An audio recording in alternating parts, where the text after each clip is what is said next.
Well, it is a women's expo. That sort of makes sense. I feel so far away up here. I'm going to sit down, though. How's everybody doing today? Yeah? You having fun? Oh, good. I'm so glad. Well, thanks so much. I'm so happy to have the time I'm so sorry. to come visit you. What? Well, thank you. Half Pint says thank you. There's always will be. Have no problem with it. We'll never let it go. It was the most amazing 10 years of my life, so calling me Half Pint is perfectly fine. Although I would say it's more like about a gallon these days. These things happen. Yeah, I gotta change. You know, the metabolism goes. I'm 51 years old and it happens. But you know what? I am the most extraordinarily. My life is at this amazing, happy place. The happiest place that it has been ever. And it has a lot to do with age and the age that I am and having gone through the things that I've gone through.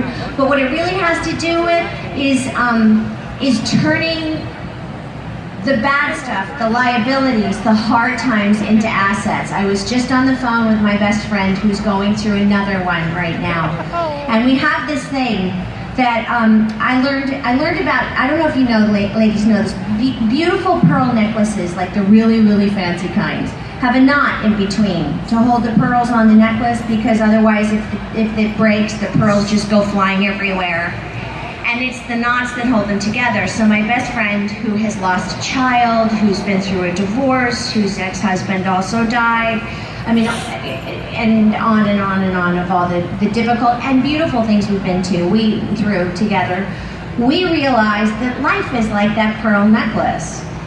The births, the marriages, the successes, the joys, the celebrations are the pearls.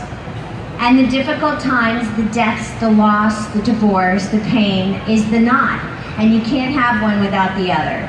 So that's the way we've chosen to look at it. When something happens, we say, oh, we're adding another pearl, and we're holding on to it with another knot. The thing is, the way life goes, we're all going to have these beautiful necklaces that kind of go down the floor and out the door and are about 27,000 feet long. But that's a big, full life. So the question is, what do you do about the bad stuff? I didn't want to sit. Hold on. Oh, even though I'm wearing high shoes. What do you do about the bad stuff? How do you get through the bad stuff? And I think that's kind of what defines a person. I mean, we all have it. We've all suffered from it. We all go through loss and pain. And so the question becomes, do you become a victim of that? Do you become an oh, poor me, and look what they did, and look what that person did, or look what he did? Ladies, you know what I mean by that one. He said this, and he said that, and he blah, blah, blah, blah. And I just am not going to do anything. Or you can take it and turn it around into a positive and take it as a lesson, and I'm never going to do that again, and I'm going to change the way I handle this the next time, and I'm going to walk through this with grace and with dignity, and I'm going to come out the other side on top and strong and better than I was before. And that's what I've chosen to do. It does not happen all the time. I gotta tell you, there are days where I just can't. I stay in my flannel nightgown. Sometimes I don't even brush my teeth. And I lay around and eat mashed potatoes in a bowl and watch Lifetime movies that I'm not in. Those are the mental health days. Those are the days that I need to reset so that I can keep going and doing the things that I'm doing. Let me tell you something, the things that I do, I just, you know, it's mind-boggling to me. Everything in my life that's come towards me that I've been afraid of or has made me nervous or that I think, oh my God, I can't do this, I will do just because of that. Short of base jumping, I don't really feel any need to do that or skydive ever. But I will do them. And I will do my best to do them successfully and gracefully and as powerfully and as fully, authentically me as I can. And a perfect example of that is, this is what the leadership of the United States of America looks like right now. Should look like. I'm running for the U.S. Congress.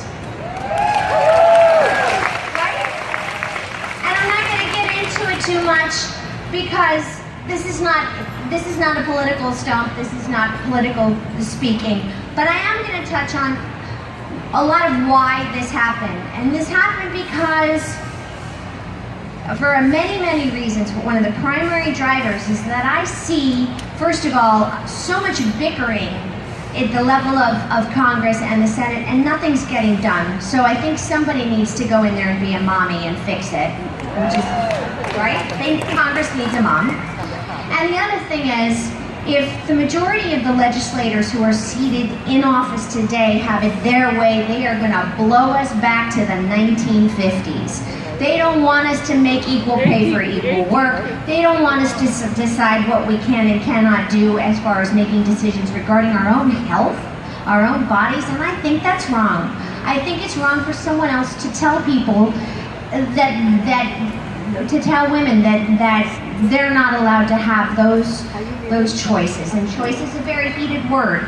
But I think that there are people who would continue to take the opportunities away from us and keep squishing us down and squishing us down and squishing us down and squishing us down. And I mean, let's face it, you know, we are as worthy, if not more so. You know that if you took a stay-home mom and you paid her for every job she did, she would make more money than any CEO of any Fortune 500 company in the world. So I think that this is, you know, for me, a lot of this is about women, it's about children. But the thing that is amazing to me is that it's me that's doing it. And I also didn't want to be that person who kept saying, I hate the way this is, I wish someone would do something, I wish someone would do something. I thought, I'm going to do something. Now, mind you, when I say this is the face of leadership in the United States right now, I mean, I'm aware there are times that I'm going to have to suit up and, you know, tame this crazy hair and maybe not wear jeans that have rips in the bottoms of them and dress a little more respectfully. And that's fine, but I'm gonna do this. I'm gonna try as hard as I can. But I could never have done this if my life weren't in the place that it's in now. And my life wouldn't be in the place that it's in now if I hadn't walked through all the stuff that I walked through before. The loss of my father, my parents' divorce, my divorces. I still kind of like cringe when I say my ex-husbands and there's an S at the end of that. I didn't want to be that person. My mom was, and I didn't want to do it, and I did. Half as many, but like that's a good thing. But I will say this, I have an amazing, amazing family. I have these great children who are really together and kind and productive and generous and loving and happy most of the time. Sometimes they have hard times, as children do. I have one stepchild going through a divorce. Also, in just 6 days, my gorgeous stepdaughter, Daisy, will be getting married here in San Francisco, which I'm very excited about. One of my sons, Lee, got married 2 weeks ago, and last November I became a grandma for the first time. That, if you haven't done that yet, by the way, that's the best. My mom once said to me after I had children, she said, you realize that the whole point of having you is to get these children.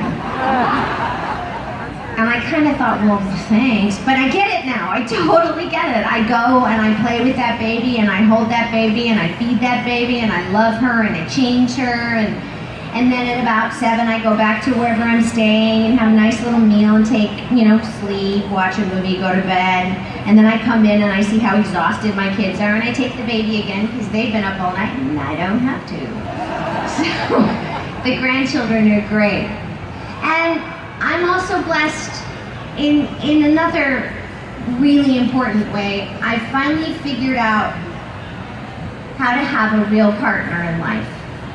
And that's really important. I mean, I've been married, I was married a couple times before, and I'm married for the 3rd time, and boy is it the charm, to the most wonderful, loving, supportive man who rarely ever says no and takes care of me in a way that I never imagined was possible. I had no idea. I mean, the epitome of the bad, wrong, badly chosen guy was I'm gonna do my husband's imitation now of my way too young, Botox foreheaded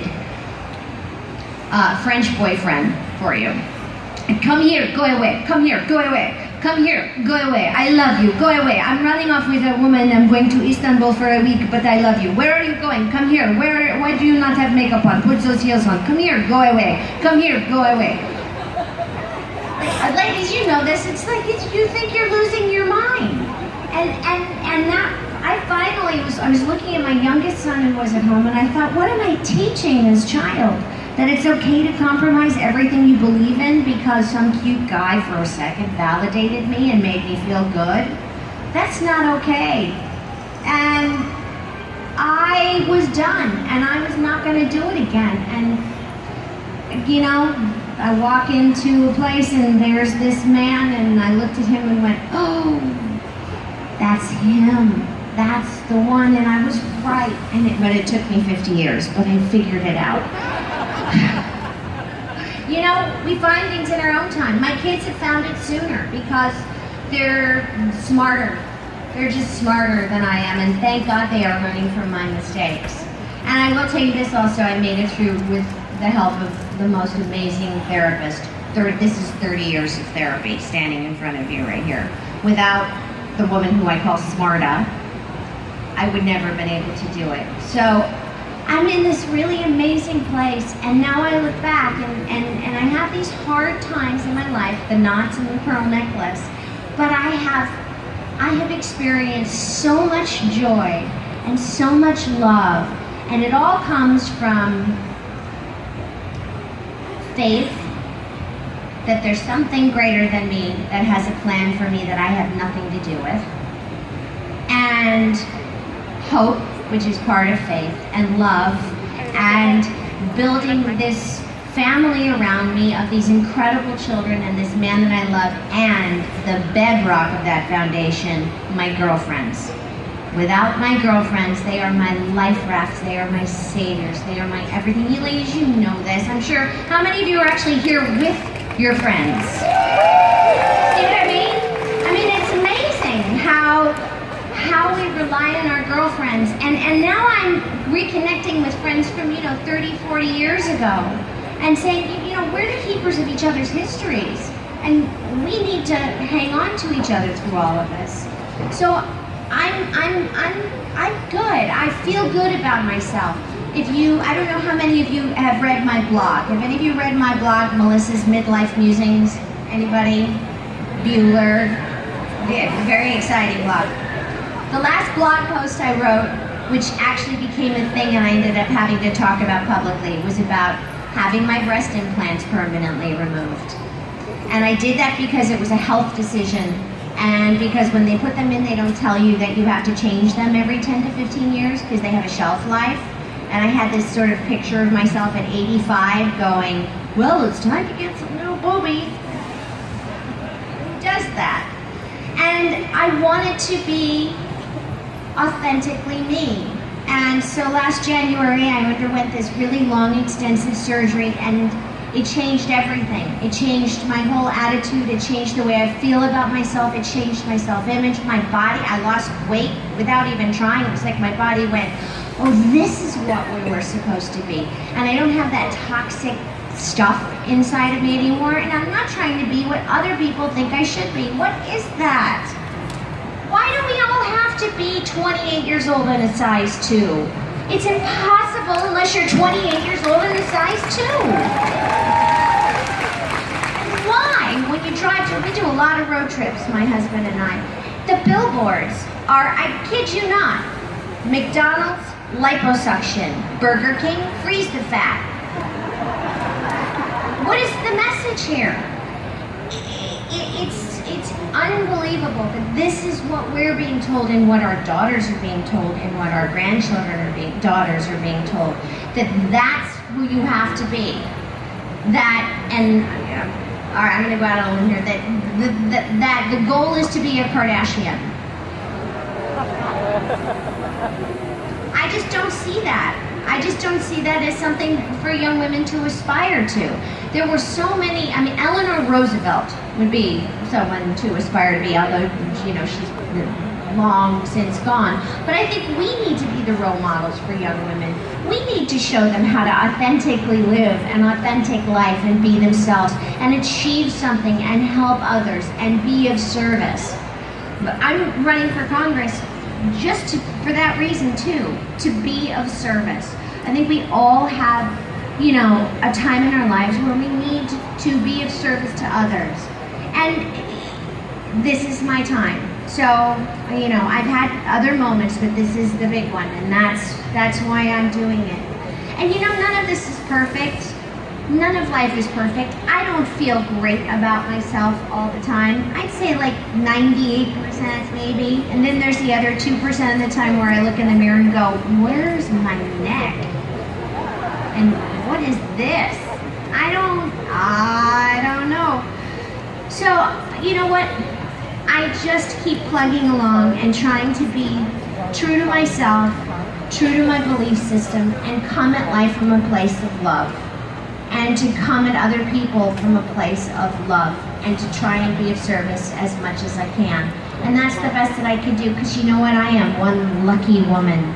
I had it as hard as many parts of my childhood were. I had a really great childhood.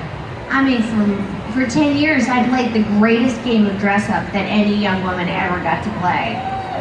That show formed me. Those people were my other family.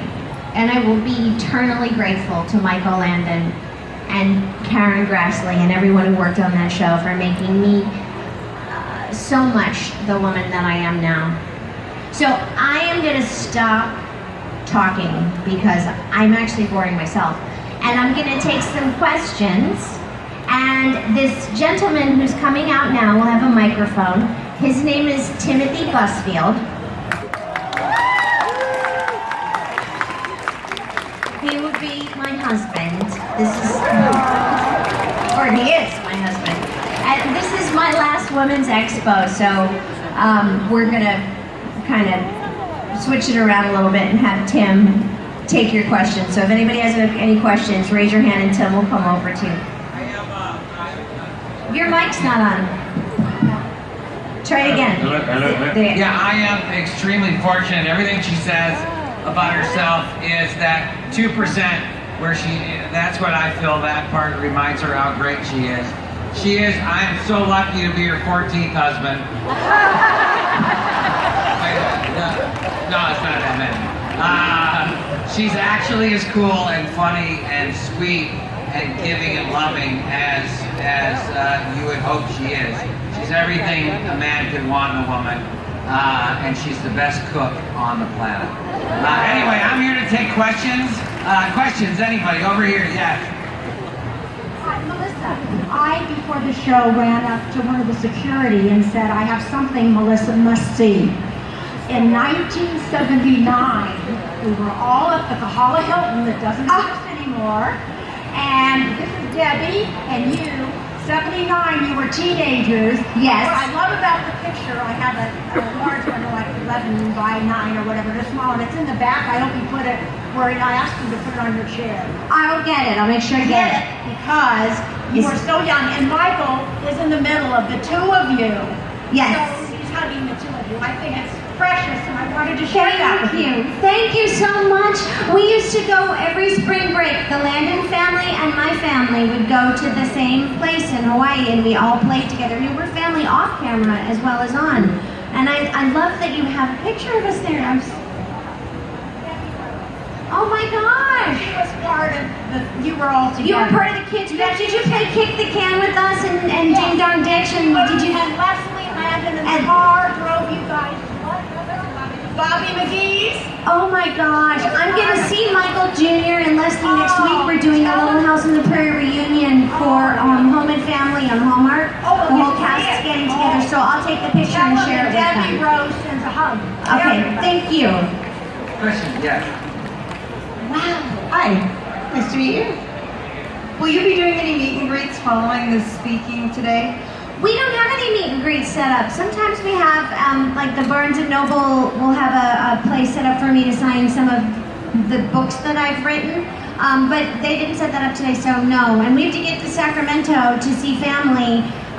This man founded a theater in Sacramento called the B Street Theater, and so we're going to go see the opening of a new play there. Thank you.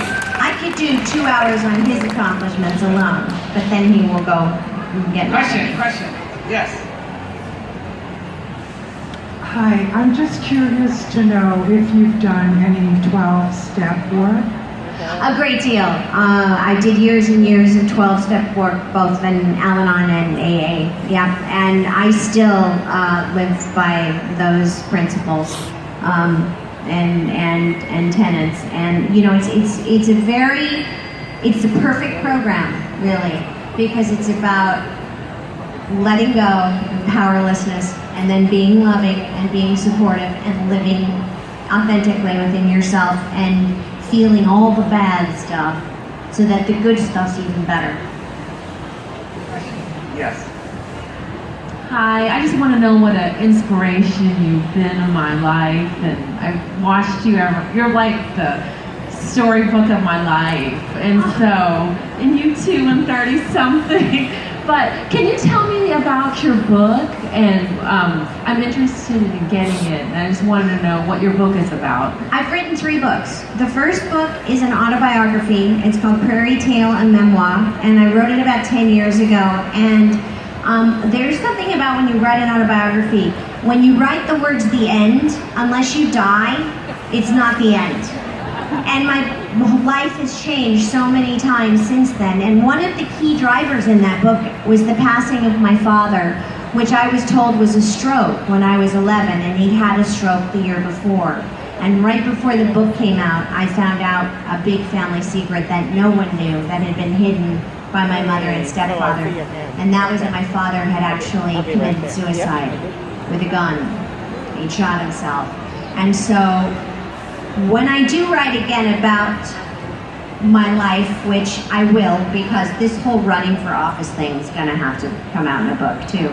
That will be in there, but Prairie Tale and Memoir. Then I wrote a children's book called Daisy and Josephine, and then I have a cookbook out called My Prairie Cookbook, recipes and something from my pioneer family to my little house to yours. Oh my gosh. It came out this last year, and it is an absolutely fantastic read. It's a scrapbook and a cookbook, so it's all of my mom's behind-the-scene photos and stories about working on the show, and there it is in that woman's hand. Here, Tim will tell you more. Here it is, right here. That if anybody buys any book of mine, aside from the children's book, I'd buy that one, because the autobiography, which is great, it was a New York Times bestseller, but so much has changed since then, and now I would be able to write the book from a place of real truth. So much of my life was hidden from me for so long, and now that everything is out in the open, I think an autobiography would be a little more, I could be even more truthful now that I know what the truth of my life is. It's really interesting growing up in a family where your mother hides everything from you. Oh, there he goes. He's running. He's running. He's running. Like Phil Donahue. Hi, Mellisa. To ditto what somebody said, you have been an amazing inspiration to me. I've always followed you in your career. I even had a chance to meet Bruce when he was in Sedona one time filming a movie. Who? Bruce. One of the real people, and that was before your time. Yeah. Anyway. It was number 17, I think. My husband, number 17, is that what you said? And I just adore you. And my question is, when you left Little House and you were doing movies, who would be your favorite? Who was your favorite co-star, the leading man? Joe Penny is one of my favorites that you worked with. But I've had a lot of amazing leading men over the years. I really have, and I'm not saying this just because he's in the room, but my all-time favorite leading man is Tim. We shot an independent film together last summer that is just been finished and submitted. It's a short film to film festivals everywhere, and it was it's a comedy. It's about 43 minutes long, and it was us just taking the challenge to see if we could make a movie in a day. with a bunch of professionals, and it's all improvised, and it's absolutely silly. And I have dark hair and about 35 pounds more on my body, so that part's not too pleasant for me to watch, but you know, it is what it is. But I had the best time working with him, and he's the best director I've ever worked with. And Joe Penny would come in second, if I'm being completely honest. I mean, Joe Penny. Sorry, hon. That's okay. Question? Another question? Anybody? Anybody? Yes, right here. You look very familiar. Oh, I can tell you all about Tim. Timothy Busfield has been the star of many films and television. His television credits include Elliot in 30-something. He played Danny Kincannon in West Wing. He was the guy with the goldfish. He was also in just a little movie, nothing real important, called Field of Dreams. You know, the Sell the Farm Ray? Don't, that's Tim. And most importantly, I think he was the character of Poindexter in Revenge of the Nerds. That's how I got her. That's what did it. It was the Poindexter glasses and the hair, and he is also an Emmy winner and an incredibly accomplished theater actor. And I'm making you blush inside right now, and I love it. One more question. All mine. And he's a great cook. We have one more. Oh, terrible. One more question. I'm a short order chef. Okay, over here. Oh, and there he's going. He's ready. Excuse me. May I take a picture with you? Ooh, we can try. I mean, it's just as long as it doesn't become a giant thing, because y'all, Needy Leaks is next, and she will kick my butt. One more question. One more question. Anything about anything? Yeah. Oh. Here, I'll answer while we take a selfie. Thank you. Nice to meet you, man. Melissa, I just want to say that I've been following your career for years, and such an outstanding actress. And because of your portrayal of Laura Ingalls Wilder, I became a teacher. Yes. Based on you. Okay. Yes. So thank you. I love it. And I wanted to ask, what was your favorite Michael Landon moment with him, or favorite episode that you had within Little House on the Prairie? Well, my favorite episode was The Lord is My Shepherd. I had a lot of really incredible moments with Michael Landon, and one of them, and I'll tell the story really quick and then I'm going to go, is one that happened kind of off camera, and it wasn't a scene that was ever used. But there was a scene in the pilot episode where he was supposed to come back from hunting with a big, like a bundle of rabbits that he'd shot. And I was supposed to walk in with these rabbits and say, look what Pa got, and set them down on the table. Well, Michael knew that if he told me that the rabbits were actually dead, I would get really upset and I wouldn't do it. And they had to be freshly dead, so they were not frozen. And so he told me that they were hypnotized.